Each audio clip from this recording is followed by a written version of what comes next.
Hey everyone, good morning. We are so just morning. We are so just ready for the day. Happy daily drop-in. Katie, I think we're going to have a lot of fun today, but I will tell you, we have a lot to talk about. So are you mentally prepared for this morning's daily drop-in conversation? I've got my coffee. Let's do this. Perfect. We are going to get started with our morning cheers here in just a second. So feel free to get ready. Comment in the comments. Tell us where you're watching from. Apparently, Periscope's not working. So I'm going to work on fixing that. And we'll be back here to kick off your morning with the Daily Drop-In.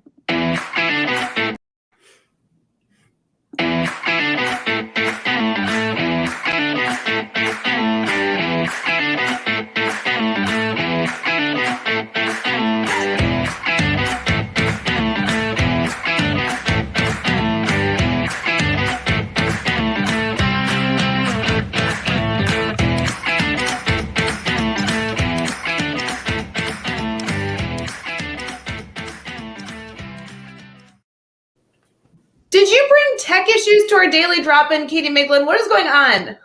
I might have. I don't know. My computer literally just said it's going to restart in 30 seconds. And I was like, no, you're not.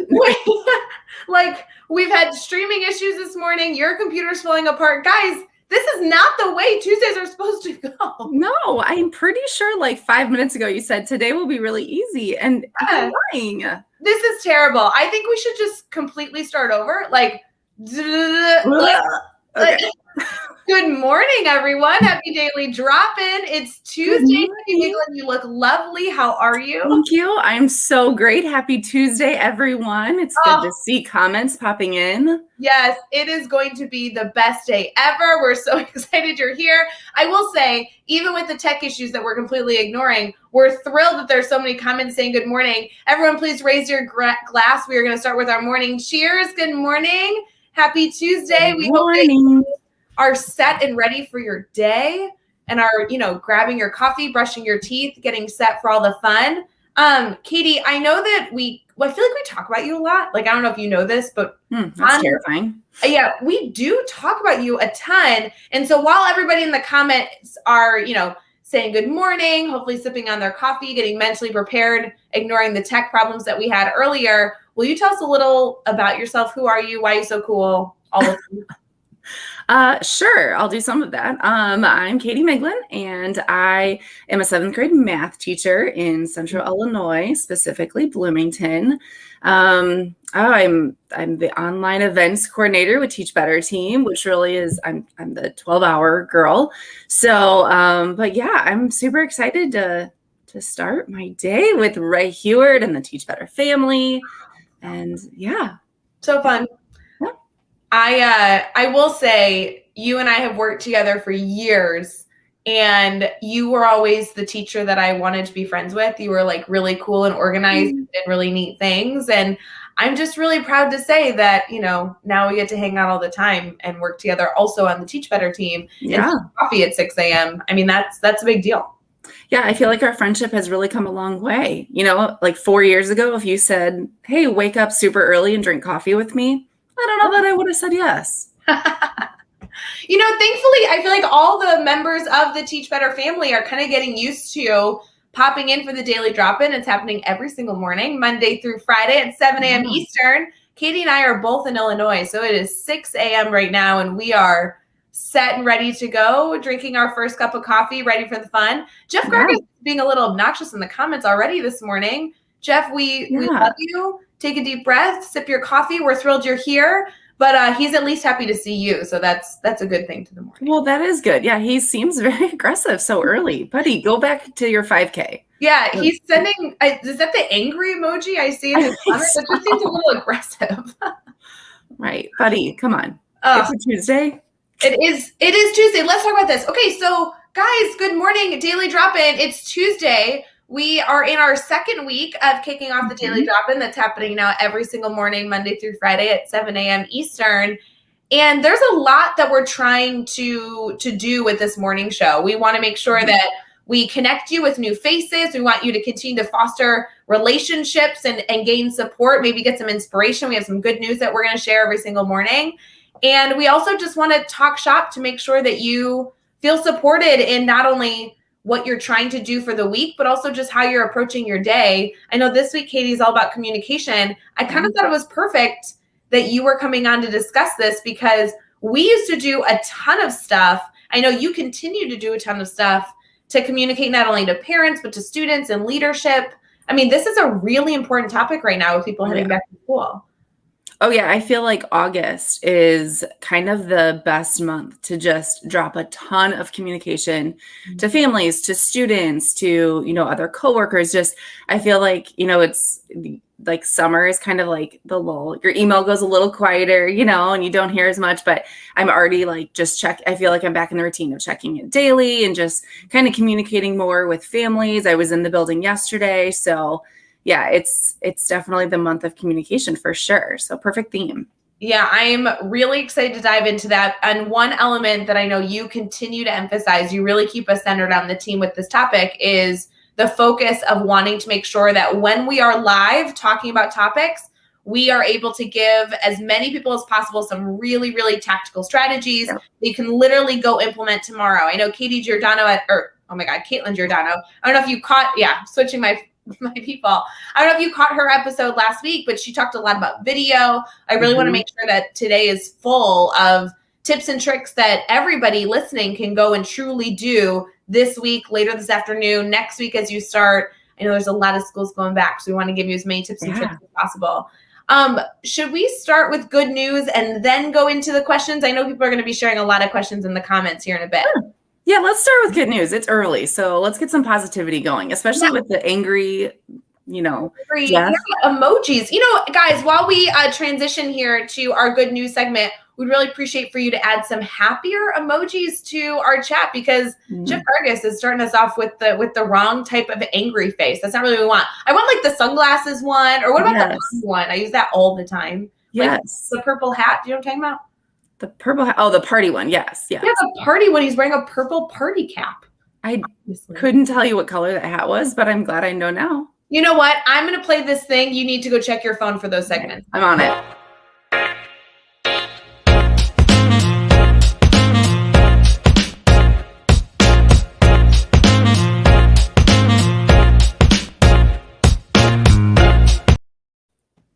Okay, of course, Candace Miller puts the green hearts. Of course, that makes sense.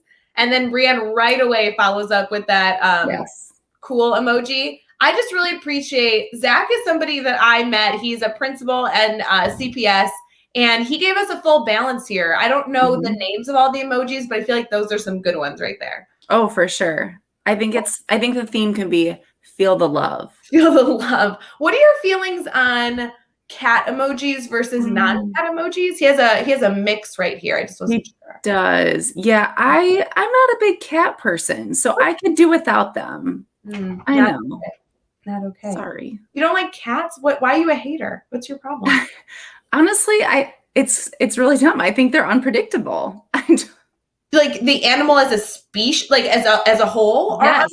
I never had cats in my life growing up, so now I just don't trust them. I just don't. I don't know. I feel like maybe we could transition here into a little bit of like a therapy session of like what you may not like. I'm sure there's like a whole list of things that like probably are too much for a daily drive. Let's do the positivity. Let's bring the good news. Just to confirm, Zach is now making up for it, putting some dog emojis, but he's complaining in the chat right now that there's not enough dog emoji options. And so he feels like we're limiting his creativity. Thank you to all of you that are putting in the party emoji. Do you see that he has a purple hat? Do you see that? Okay. I see the purple hat. It's a purple hat. He just seems so happy blowing that horn. Now we're getting into giraffe emojis. Is anybody else? Wow. Oh my goodness, guys. Let's get into some good news. There are a lot of emojis coming in. We appreciate each and every one of you sharing all your love and happiness. I really like this kid that we're going to be talking about in our good news segment because he too is sharing some inspiration and love, which he's doing not through emojis, but through online videos. Did you see this story, Katie? I don't think so. Okay, so this was earlier last week that this was published.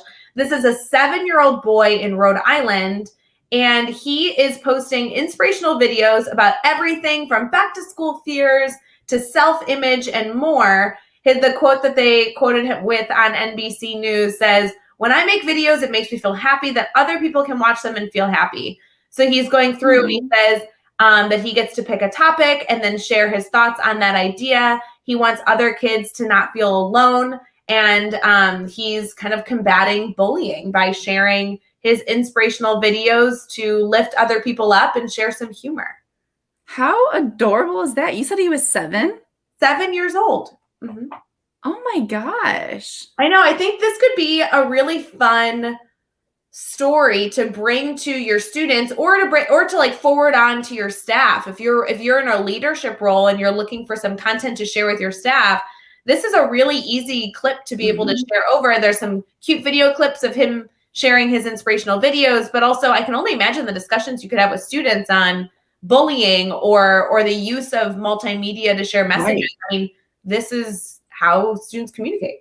Well, remember when Kid President was like a big thing and everybody watched Kid President? I feel like this is the new Kid President, but it's more, it seems meatier, you know, he seems to be like kind of hitting on maybe some good topics that would really spark discussion. Well, and you know, from a parent perspective, you know, I'm not a parent, so I really try and see all viewpoints as often as possible, but there's a reality to, I don't have students living in my house that I'm then, you know, like sending off to school. If you have a child in your home that's struggling with the fear of going back to school or any anxiety, this could be a resource to not only foster that discussion, but also send some cool messages that you can share in the morning to start their day off right. Yeah. Yeah, I think it's awesome. Katie, you have a little one going to school this year. I do. I have a first grader. Oh my God, that's insane. I can't believe she's in first grade. I know. Yeah, we're getting all the things organized, you know, I think we're in that weird transition of, I'm sure other kids can relate, but it's always interesting having one in your own house where it's summer's ending, the freedom is, you know, starting to dwindle and structure is coming back. And I don't know, it's crazy. I just feel like this summer has been awesome, but I can't believe we're in August. So I want to preface, first of all, I love your daughters. You have 2 incredible daughters, and your oldest headed into first grade is just such a rock star. Like if I had to pick one person to spend an entire day with, it's probably her and not you, just to be clear. Like she's the stinking best. But I can only imagine, like, she had her first year as a kindergartner during COVID. And then you guys had a blast of an awesome summer together. I know you guys have done a ton of things. You just came back from vacation. Yep. Now you're headed into first grade. What are the details that you have right now about how that's going to look for her? Do you mind sharing that? I didn't even know. But yeah. So our district, I actually teach in the same district that she's in, which is fun. And we're going back 5 days a week with masks. So, but she's excited to be back. It's so funny because last year, you know, we didn't have the back to school night. We didn't have open house. We didn't have, all of that was virtual. And so, you know, we kind of were talking to her about some things like, oh, well, you know, next week you get to meet your teacher. On Friday, we learn who your teacher is. And to her, she's like, well, why? And, you know, we're like, well, you know, that's what you usually do. But last year you didn't have that. So it's been kind of fun to kind of have a first year with her because last year it was in our dining room and, you know, and it was just not the same. So I'm excited for her to like feel what a real class feels like. And to kind of get more of a school feeling. I'm not going to lie. I'm a little nervous about 5 days a week right off the bat because no one in our house has really had that yet in, you know, a year. So just if like in September, I'm just like, I don't know, like just sleeping all the time. It's just because it's been a rough transition. That makes sense though. I mean, weekends are for 48 hours of sleep. I have to tell you, and people do not talk about this enough. And I want to get back to your daughter in a second. People do not talk about teacher tired that first week of school. We do not talk about it as much as we could because there is nothing like teacher tired the first week back of school. There is nothing like it. No. And honestly, can I argue you? I think it's not the first week. I think it's the second week. Because I think the first week you're running on adrenaline. So you're like, you have a nonstop to-do list. You're like still excited, you know, it's like changes. And then the second week you're like, okay, we're in this. And it's like, oh man, am I tired? Okay, I think I meant like the first full week. I'm Okay, thinking Friday evening of the first full week back. Like that's what I'm saying. Like maybe it's not the first week because some people go back like Institute Day, Tuesday, Wednesday, Yes. whatever. I'm talking like first full week of school in the trenches, Friday afternoon. You walk out of the building and it's like, whoosh. Uh-huh. Yes. Yes, literally that's what I tell my husband every year in August. I say I'm, excited for so many things, but I am not excited for the exhaustion because it's like, so many people know that. Like you run nonstop for 9 months and then the summer you're like, huh.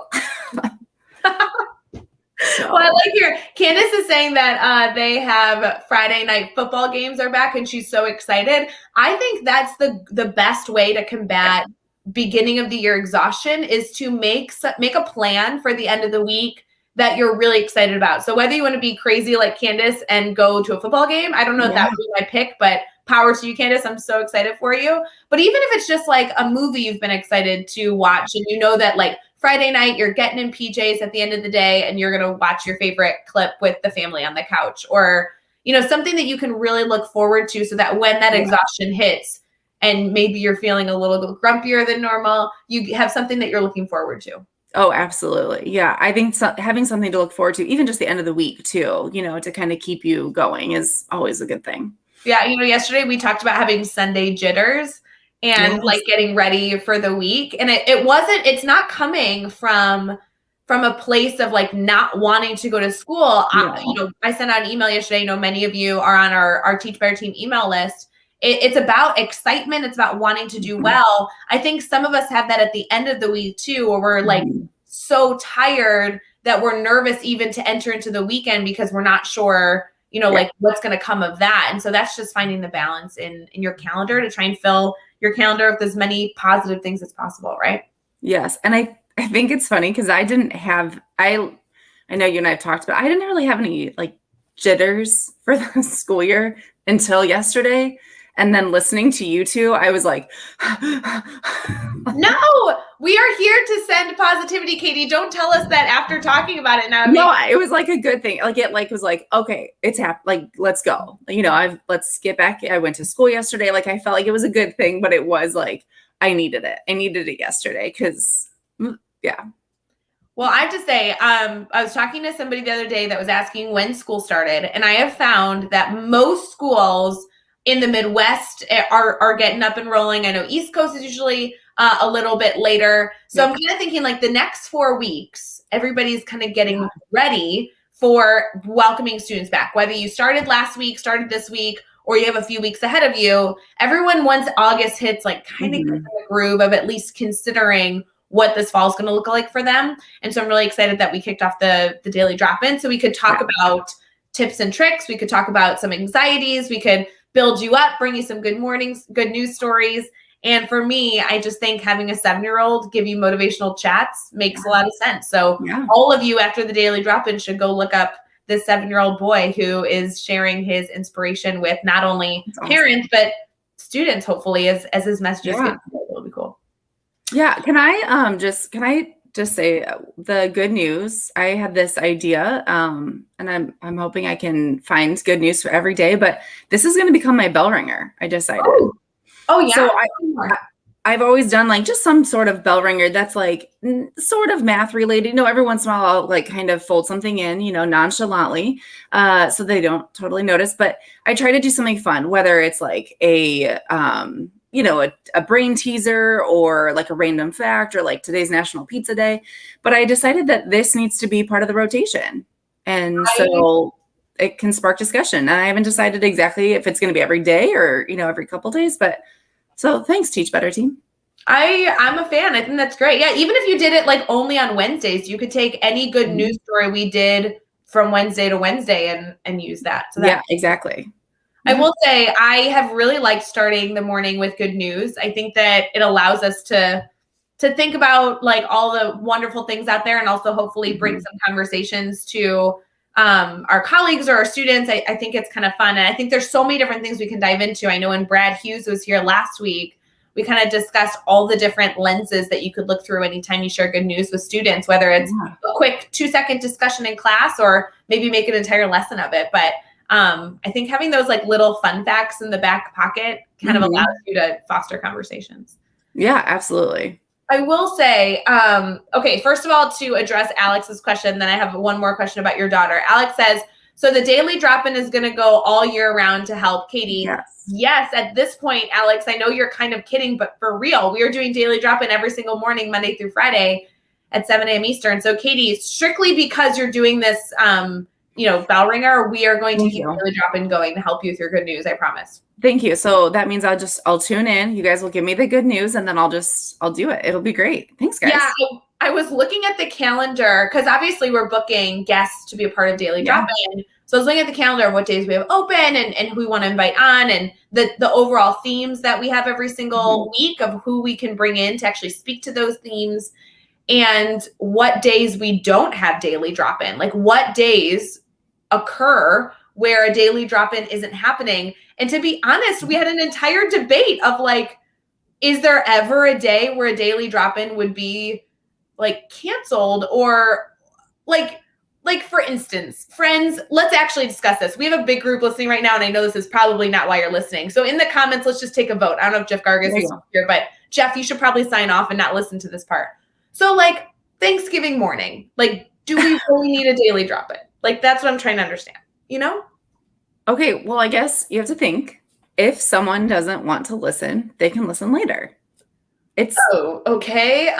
Let's change that though. What if I'm saying that might be a small percentage of people. I'm not saying that's what people will do, but I'm saying like if someone feels strongly that on Thanksgiving morning at 6 a.m. they have plans. Right. I personally do not, because on Thanksgiving I don't do anything that early, but I feel like you could still do it. The people who want to start their day with whoever. But here's the deal, Katie. So it's at 6 a.m. our time. So I don't know who's going to be up that early on Thanksgiving morning. And does Ray need to be up that early on Thanksgiving? Oh, so let me rephrase this. So you want to know if you need to get up and do it. That could be a great day for Jeff and Dave. Oh, so we could actually look at the calendar like, is there any days that Ray wants to sleep in? And then we'll just make Jeff host the show that day is what you're saying. Yes. Okay. What about like Christmas morning? Like, is there a daily drop-in Christmas morning? Like, I mean, I'm just saying, like, these are the hard-hitting decisions that we need to make here on the Teach Better team. What if you did like days that businesses are closed? Okay. So then we had that discussion. Is it only federal holidays? So on federal holidays in the U.S., then it came up, do we have daily drop-in on Labor Day? I don't feel like I don't. People in the comments, please help. I can't make these decisions. There's a lot of comments coming in from all different platforms right now. We're streaming on Facebook, YouTube, Twitter, and Twitch, and I appreciate all of you listening. So we do want to hear your vote. I'll be honest with you, I kind of made the decision yesterday, but maybe by your votes you'll sway my opinion. So feel free to add your opinions in the comments. And if you're listening, by the way, on Teach Better Talk podcast, which publishes right after we finish going live, you can still message us. Alex wants to know about Kazimierz Pulaski Day. I will let you know that I have no idea if we're doing daily drop-in that day, but I do know that is around March 6th because sometimes it's on my birthday. That's all I'm saying. I know. But then I guess that's a question. Do you need to get up early on your birthday? Well, I mean, every year you want it to get better and better. And what better way to start the following year of your life than by doing daily drop-in? Yeah. I mean, I guess it gets the party started early, right? Yeah, it'd be great. Okay, Katie, we have to get into our discussion. We want to get into Brainstorm Bank. I have some questions for you. I have a really hard-hitting question for you right off the bat. So we're going to transition really quick to our Brainstorm Bank, and then we're getting into these questions. Okay. If you have a question that you want us to discuss, whether it be something to brainstorm for your school year, maybe something about communication, that's our theme this week, or if you just want to know like Katie's shoe size, let us know in the comments. We'll get there in a second. Yeah.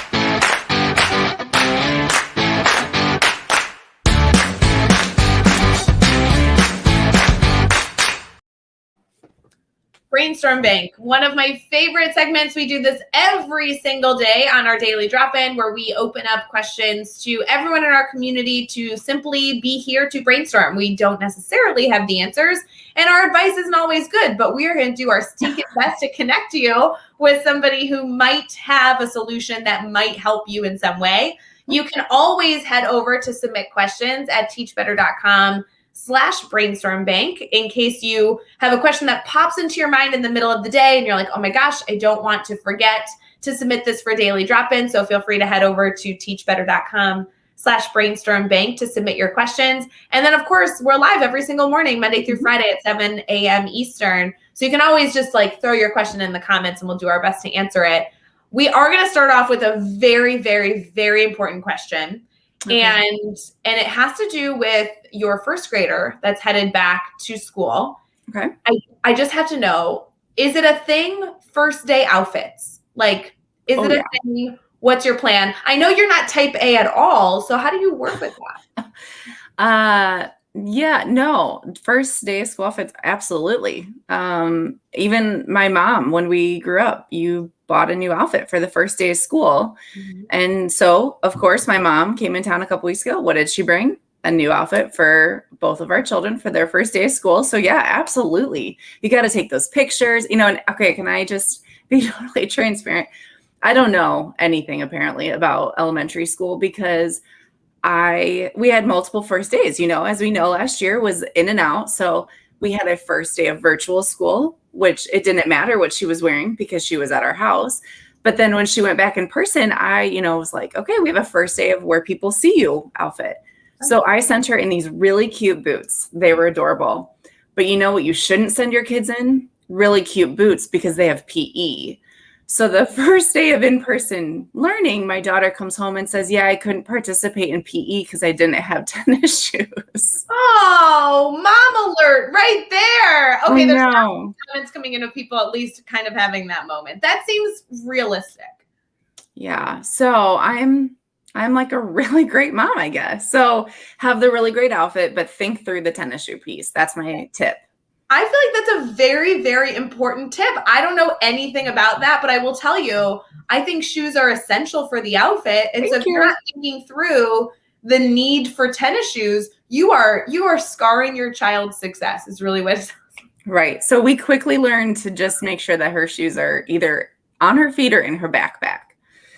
Because you could wear cool shoes and then have the sneakers in the backpack. Yes. But, on the first day, they're taking all of their 8,000 supplies. So I didn't think to put tennis shoes. I would not have thought that either. Okay, this brings up an entirely new question, and I'm going to need all of you to participate in the comments for this one. So please click on the comments. Even if you're listening in your car, I need you to pull over really quick. Can we talk about like tennis shoes versus sneakers versus gym shoes?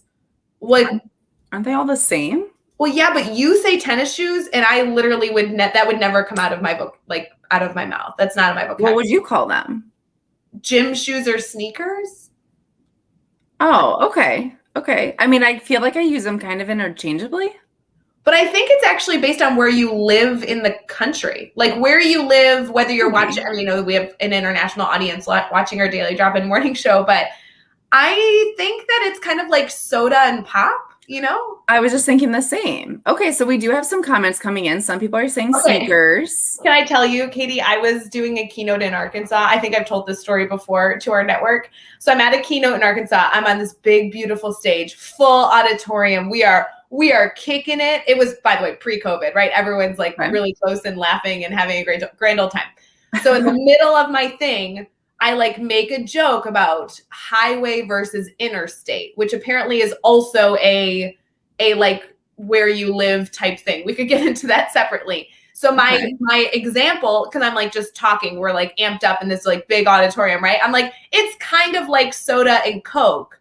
And so then I pose to the audience, by the way, mic'd up on stage. And I'm like, what do you guys, oh no, soda and what is it? Pop. I was like, it's like soda and pop. I was like, which one do you guys say, soda or pop? And the entire audience in unison says Coke. I was like, oh, that's not even something I would have thought. So I'm like, oh, and then we went on a huge tangent. I was like, what if you're ordering a Sprite? You wouldn't be like, can I have a Coke what type Sprite. I'm like, that doesn't make sense. The entire audience agreed that I was wrong. All of them were like responding in unison as if they had planned it. No. That I was like, what No. is Dr. Pepper? And they'd be like, I'd like a Coke. What kind? Dr. Pepper. I'm like, what?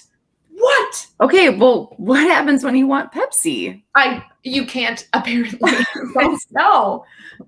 Yeah, I don't understand. Like, which do you say if you're ordering a fuzzy beverage? Fizzy beverage, not fuzzy. I don't usually order fuzzy ones. I order fizzy ones sometimes, and I would say a pop.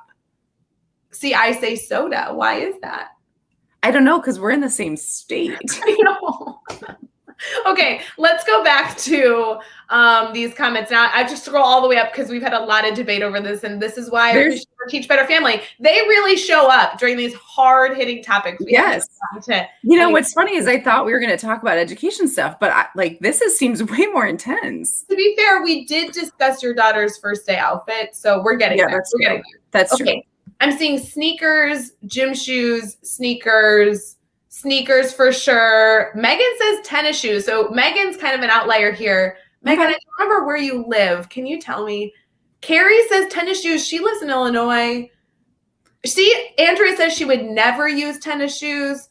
If you're going to buy them at the store, if you're like, I'm going to buy blank at the store, what would you say? I would say, I would say gym shoes or sneakers. I would literally never say tennis shoes. That would not even come to my mind. I'm not going to lie. I don't think I would ever use sneakers. Michigan, tennis shoes, or more accurately, tennis shoes when you say it quickly. That's true. Yeah, that's true. Okay, Sandra's throwing in a whole nother thing here. She's talking about running shoes. Yeah, okay, but then I feel like, do you have to run? I don't know. Do you have to play tennis in tennis shoes? Oh, well, come on. Now I just want that moment clipped. If somebody could do that of Katie going, oh, the best moment ever. Karen's now shifting. She says expressway. No, that's too much. That's like big city. What do you say? Interstate? Oh, really? I say highway all the way. Okay, if you were to drive to my house. I'd take the highway. Oh, no. Okay. We also, time out, you're choosing to ignore a comment, and I want you to acknowledge it. Wait, did I pass it yet? Oh my gosh, there's so many. I'm not there yet. Hold on. It's worth it. Okay. Candace says, wait, I don't know what topic you're talking about, but there's a lot going on. Okay, I'm going to pull it up. It's. Okay. Oh, it's my mom. She says, it's your mom. And I grew up saying pop, so I have no idea what happened to you. Julie, you and me both. You and me both. Okay, to be fair, I agree. When I grew up under my mom's roof, we said pop only. I think soda transitioned when I moved to Central Illinois. But you live in Central Illinois, so I don't understand how that's a thing. Right, because I say pop. I don't know what's wrong with you. You say it wrong. Or you do. Can I preface, Karen is bringing up bathing suit. Is there a difference of what you would say with what you would wear to the beach? Swimsuit. Whoa, hold on. Okay, bathing suit, swimsuit. Is there another, or is it just between those two? I don't know, but you've thrown me. Now I can't look at any of these comments because I just keep thinking the tennis shoe. So if I'm wearing a bathing suit, I'm not bathing. Okay. Right. Guys, here's the problem. You've all commented so much that we can't show any of them because they're just going so quick. So they're all mind blowing. This is a lot before 7 a.m. This is a lot. I feel like this is a big deal. And she's saying hashtag Team Expressway. I would never say Expressway. I think you have to live in the city if you're going to say Expressway. Yeah, if I were in Chicago, but wait, time out. You kind of live near Chicago, so you should start saying that. You can't say highway. I don't count because I grew up in the north suburbs of Chicago, moved to Central Illinois, which I feel like is where my dialect comes from. And now I'm back in the Chicagoland. I'm lost. I need a home. I'm lost. And Mike, I can't. Can we talk about Mike? Yes. Do you drive on the driveway and park on the parkway? No, but I should now. Thank you, Mike. I cannot handle these. Alex is claiming that highway, interstate, and expressway are all related but are different things. Is that the case for everything we've discussed? Because I agree with Alex, because a highway and an interstate are actually two different things, and an expressway is also a different thing. Right, but I don't think the argument for tennis shoe versus running shoe versus gym shoe. Well, gym shoe would be when you're going to the gym, right? What if you're going to watch a basketball game? You don't need gym shoes to go watch a basketball game. You're just sitting there. That's what I was going to ask. So does the activity based on the title of what you're wearing on your feet? Because if you're going to a basketball game, they could be basketball shoes. No, I think that's different. No, I just feel like this. Can we like talk other things? Because this is kind of stressing me out. I feel like my whole language needs to change. Only if you answer this one here. And if you're listening on the podcast, I know you can't see this comment, so give me a second and you'll know what I'm talking about. But right now we are streaming on Facebook, YouTube, Twitter, and Twitch. It is early in the morning, people. And this, I think, is going to be the end of our discussion. Katie, I have put a comment from YouTube up on the screen. Yes. Can you say that, please? Crayon. Crown.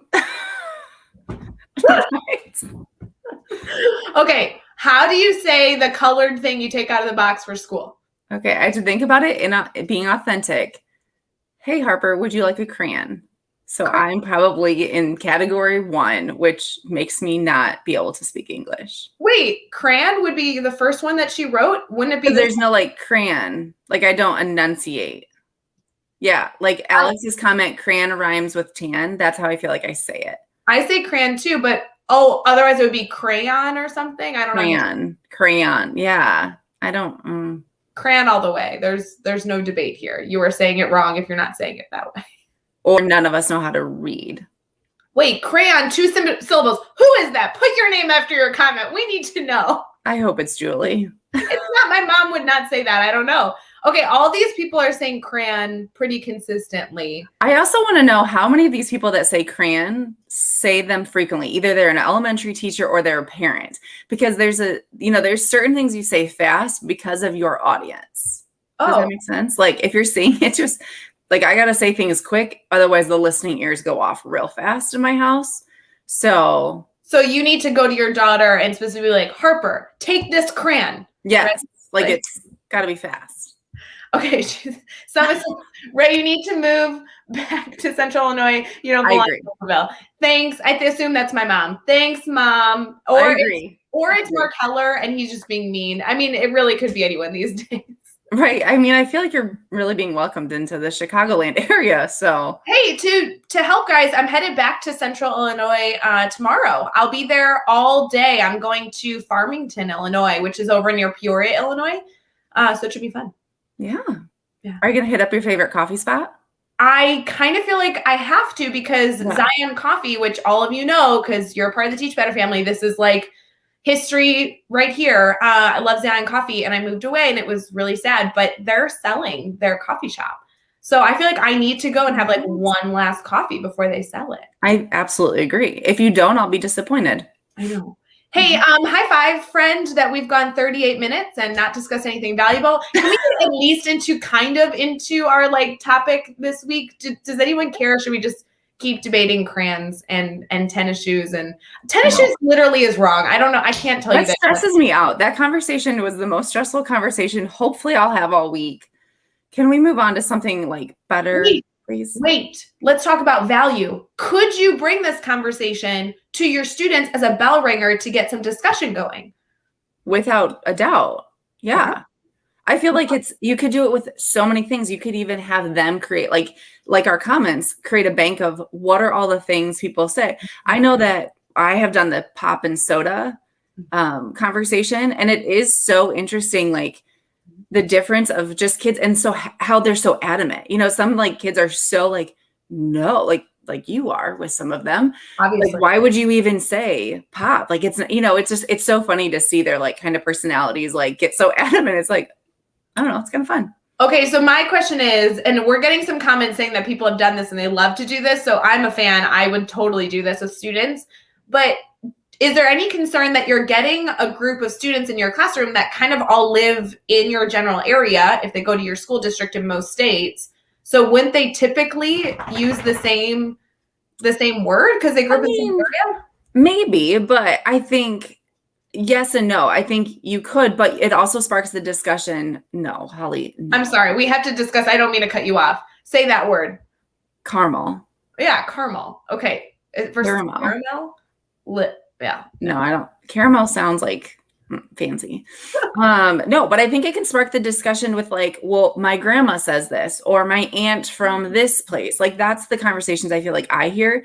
I teach 5 different sections. So a lot of times I'll say like, oh my gosh, first hour all did this or voted on this. We kind of do all kinds of surveys. Sometimes we'll like, what's your favorite chip or what's your favorite, ice cream. And so it's always fun to like compare classes too, like if there's a majority. So you could always do that too. I think that's Holly so is fun. not happy with us. No, Holly, we love you and we love that you're a Teach Better ambassador and we love that you're commenting on Daily Drop-In, but out of pure love and truly, Holly, I have so much love for you. You are wrong. You are wrong. I like that you say that, but Candace's comment literally right before that is no one is right or wrong. And yet here you are saying that Holly's wrong. I'm just trying to be a good leader right there, trying to spread the love. And I just speak the truth, y'all. I don't know what to tell you. Like the answer is soda, sneakers, caramel, highway. I'll give you all the right answers. It's fine. Yeah, perfect. Thank you, Ray, for teaching us how to speak. Yes. Wait, I'm confused on this right here. Okay. Yeah, I moved into a town where some of the population refers to a sweatshirt as a sweater. I could see that. So you're saying like, oh, okay, hold on. I have more questions. So like the thing with the hood is not a sweater. It's a hoodie. So, oh my God, now we're opening. I don't understand. Oh my gosh. Okay. Well, we've got like 20 minutes left. I know. I'm sorry. Okay. I can't handle you. Okay. This one is not a debate, Brianna. We are moving on from this topic. It's a pillow. There's no middle debate here. It's never a pillow. Those people don't know how to pronounce pillow, right? Yeah. Although I think I am guilty of saying it. One of my coworkers likes to point it out, and he likes to make fun of me because I'll say it like fast, not thinking of what I'm saying. I'm like, are you admitting publicly on Daily Drop-In that sometimes you say pillow? Like rarely. I would never. Okay. We need to move forward because I'm worried about our friendship, and we've been friends for a long time, and it shouldn't end over Daily Drop-In. Okay. Katie Miglan, I need some tips on communication stuff. I want you to imagine that I'm headed back to the classroom, let's say next week. So I have all week this week to kind of soak up my last few days of summer, but I also want to make sure that I am being productive and proactive and thinking about my communication. So can you give me some tips or tricks that I can legitimately do this week so I can prepare for students next week? Yep. So the biggest thing that I have done, probably like the last 5 or 6 years is I have a communication log, and it is literally just columns. It says student name, parent name, how did I communicate with them? And it's just I like have a checkbox. So it's, did I send them an email? Did I send them a message? If you use some sort of platform that you can send direct messages, did you call them? Did you leave a message? And then what was the conversation about? So what was your focus? So was it something positive, something negative, just kind of general? And I keep it not only in my plan book. I have like a plan book that isn't just a planner. It's like, a lot of stuff. And then I also keep it right by my phone. So that if I make a quick call, I can just document it right there. Okay. I have a logistics question on that. Can I ask specifics? Yep. Okay. So I've kept a contact log in the past, and I have found that my success rate in like keeping up with it really comes down to like, it needs to be as easy as possible for me to document. And so I've done a variety of things. One is like for a class hour, all the kids are on one page, and it's kind of like you have a small amount of space to document what you can. And so you're using like shorthand or symbols to like show some sort of dialogue. The other is like where every kid gets their own page. And so you kind of like an ABC book by last name or by first name where you're keeping notes. What's your go-to for this coming year, and why did you choose one system over the other? So the document I've used and it has worked for me is it's blank. So I don't have any student name in there. I put them in there. And the reason I like it is that I'm going to be totally honest. There are months where it's like there's nothing in there, even though I know I've communicated, it's like I have to make a quick call. I don't think about it. Right. But I do like going through and seeing how often names appear, because to me, then I'm like, oh, I've communicated a lot with this parent. Is it all positive? Is it negative? Or should I start balancing it out? And so I feel like it's always a good reflection. So do you make that on your own, or is it something that you've like purchased and you're using? I think I originally got it probably off of Teachers Pay Teachers, and then I tweaked it. I literally just call it communication tool. Okay. And like I said, it's just a bunch of columns that I've just kind of tweaked of, something that was in the original document was it was like email, message, or phone call. Well, I needed a spot to document that I left a message. And so I tweaked it to put like I left a message, and then I also put the date. And so it was like so that I know, okay, I called, but then maybe I needed to follow up, or maybe that message like was enough. So yeah. Well, it's interesting. Depending on how you format this document, there's a few different like data points you can collect and reflect on. One is if you put the names in only as it happens. I really love your evaluation of like, then I can see how often this communication is happening. On the flip side, if you put all of your students in at once, then you can kind of go back and also see what parents you really never spoke to, or at least never documented you spoke to. Right. So our team, so I teach 5 sections. I teach on a team, a middle school team. And so in a given year, we have about 150 students that kind of go through our classrooms. I know you had that too. And so our team takes 1 hour in the first month of school. We call every parent. So that it's just a quick, hey, I'm such and such. I'm your child's 5th hour teacher. I'm calling on behalf of our team. We're welcoming you to the school year. And we just kind of make those initial phone calls so that they have a contact person. They at least have a name. If they need to get a hold of someone, then they at least have like one name, one teacher. Well, and let's go through some actual logistics of that, because I love that you guys have done that. I think that's so important to have contact with as many parents as possible. But like a lot of people in the comments are saying, like, either you have a small group, so maybe you're in an elementary setting and you only see 30 families. Sometimes you're in a high school setting, you see 150 different kids. Right. You guys meet as a group in your team and essentially like decide what class hour you're calling. So for example, Miss Jessie, who you work with, is going to also call her 5th hour while you call your 5th hour. Yes. So those groups of parents are only getting one contact, but they at least have a familiar face that they can reach out to. Yeah. And we kind of keep our message the same. So we talk and say, what are the things we want to touch on? And so depending on the conversation, some years we bring up like, hey, we have a website, we have an Instagram, we have a Twitter, like how can you get a hold of us? And other years it's just simply like, hey, we're excited to see you. I know last year that was a big part. That was something we really, really wanted to do, was have a communication with every family. And so we do it every year. And every year it's on the long list of things that go on your to-do list. And it's very challenging some years to like, okay, I've got to do this. I've got to sit down and call, 5 families right now and just knock a few out. So making it a priority though is always like, it feels good. And it always like, I feel like has a lot of benefit. So those personal outreaches that you can do early in the year, you really discuss like setting the tone, wanting to be a friendly face, wanting to open up that line of communication before even they need to. And you're really just trying to extend, kind of like outreach your hand and say, I'm here when and if you ever need me, I'm here to support your child. You can do that a lot of ways through a phone call or writing a handwritten note or whatever. Yep. I will tell you, Katie, I am currently 4 days into needing to write some handwritten notes to some people. And I think it's a mental block of like feeling like that takes longer than it does. So therefore you don't start. And I think phone calls can be the same thing, where you're looking at this list and you're like, I have 30 families I need to call within the next 2 weeks.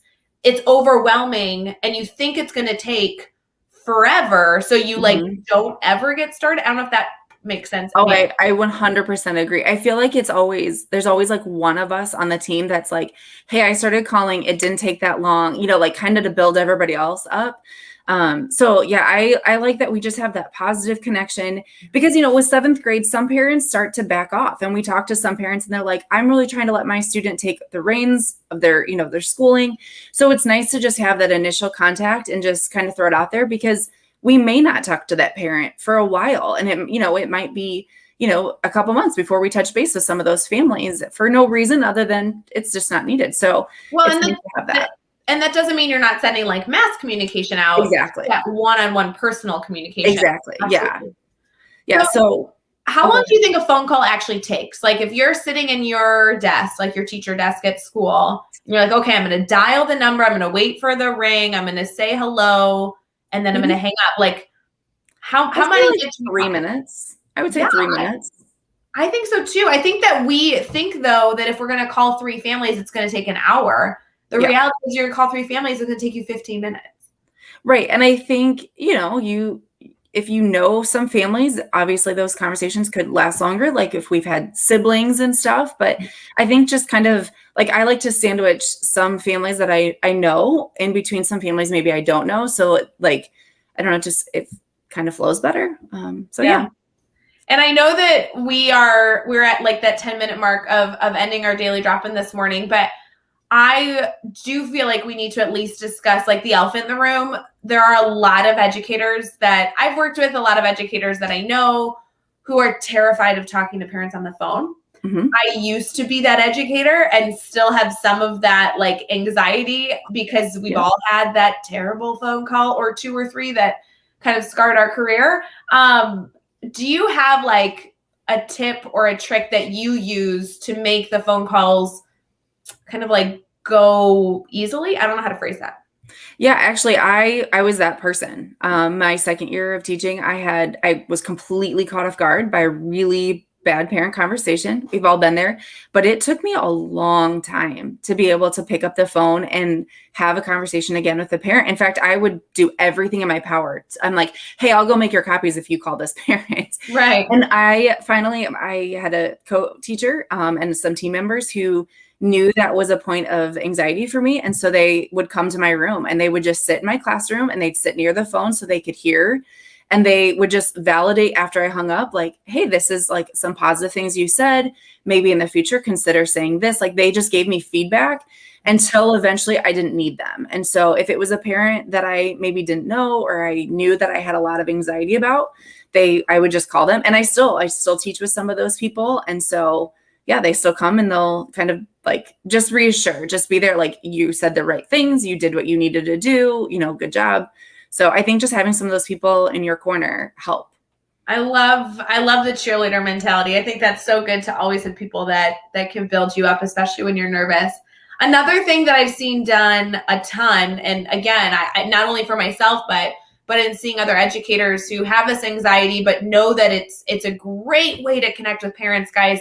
The art of being able to share your voice and have them hear your tone and that communication is so important, is to like do a little Post-it or like index card or a few notes of what you want to say. Like start with hello, obviously, decide how you're going to introduce yourself. What introduction do you want to share? What are you going to explain of who you are and why you're calling?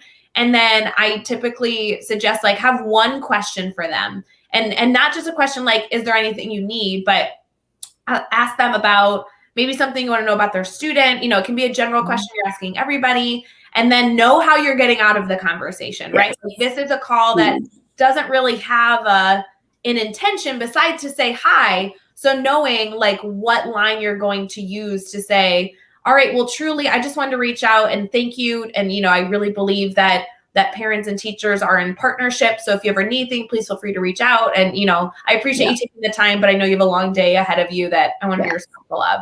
So you kind of like, you're getting yourself out of the conversation as well. Yeah. And I think too, kind of going in with, I know Candace just dropped a comment in there talking about like kind of a partnership. And I think that's super important. That was something definitely in the last few years I've transitioned to, of approaching the conversation of we're in a partnership. So if I know I have to make a tough conversation or tough call with a parent and I need to tell them something maybe not so positive, Right. I frame it as, I'm here to work with you. What do you think is going to work for your child so they can be successful in my class? What's your experience with them at home? And I feel like it just kind of takes away some of the tension, and it's not me calling to like tattle on their student. It's more like, I know that we can do this, and I know we can get, past this. So yeah. It's interesting. Obviously, we're talking about parent communication all week on Daily Drop-In. That's our theme this week. Last week, we focused on a different topic. And so every week that we start fresh, we want to make sure that our guests are able to share a number of different relevant tips and tricks to help each and every one of you throughout your time. And I think parent communication, stakeholder communication, student communication is something that we could talk on all year. I mean, there's so many things you can do, so many different ideas. And the reality is that whether it's a video or a phone call or whatever, I really just want to emphasize Jeff Gargas was live yesterday with us for Daily Drop-In on Monday. And you really just want to make sure that your communication is consistent. That was a big focus of his, is that you want to find, you want to set expectations. You want your parents to get to know you, and you want them to understand how to communicate with you so you can effectively communicate with them as well. And so I love the idea of making contact with all of your families within the first few weeks of school. It's a big pain in the butt. And I know that we're so busy, and oh my gosh, the to-do lists that come at the beginning of the year. We even discussed like how tired you are, right? You're so tired the first weeks of school, but communication is really important for setting yourself up for success for the year. So do not diminish the hard work that we know needs to go into that area. So important. And I think be mindful of what you can manage. That's when you drop the ball, is when you try to take on these big ideas, big tasks. I'm going to do a weekly newsletter. I'm going to do this. And then it's middle of the year, you get tired and those things start to fall apart. So really reflect on what are you going to be capable of and be able to keep up with consistently. And maybe you start small. Maybe it's just once a month that you do something. But just really be mindful of like, what can you handle, and try not to bite off more than you can chew, for sure. Well, and that's an interesting point that you bring up, and I'd really love to get into that later this week with other guests that are joining us. I know Holly Stewart's joining us. We're probably going to debate caramel versus caramel. I know Greg is joining us tomorrow, and we have Dr. Neil Gupta joining us on Friday. But Candace just wrote, I love the videos you send out, Ray. I want to clarify that Katie, you just brought up an entirely new point that we have to discuss sometime this week, which is taking on only the communication that you truly can handle. Because I love sending out videos, but yes, I do believe that video is an incredible medium to be able to communicate wholeheartedly. It's also the easiest medium for me. So there's a lot that goes into your communication style that is not only considering your audience, you have to do that, but you also really have to consider what's going to make your life easier. And the reality is that even if typing out a newsletter every week was maybe better for my audience, I would struggle consistently, because that's not the medium that comes naturally to me. So it's going to take longer. It's going to be more challenging, and I'm probably going to avoid it. Versus a video, it's easier for me. So I find that communication has to be a balance between what you can handle, like you were saying, and also obviously considering your audience, which is important. Yeah, absolutely. Without question. Yeah. So fun. Katie, you are coming live with us on Daily Drop-In again next week. I will not be here, but you're going to have a really good time with Dr. Dave Schmittou. So I don't know what you'll be discussing, but I can only assume it's going to be good. Do you think Dave has a strong opinion versus like pop and soda or tennis shoes and gym shoes? I don't know. I don't know. I just feel like, this was a lot. So I think I'm going to need stronger coffee next week, because, I thought Daily Drop-In would be a lot easier, but there was a lot of debates today. So I have a lot of thinking to do today. Okay. Here's the problem though. I don't know who started this. I think it's your fault. I'm pretty sure if I went back and rewatched this video, it came down to Harper and her shoe choices her first day of school. That's what started this. Here's the thing. This is the takeaway. If she would have been allowed to wear her boots, this conversation wouldn't have happened. Lesson learned, don't wear boots unless it's fall or winter. Then boots are great, but bring sneakers just in case. Or tennis shoes or running shoes or shoes.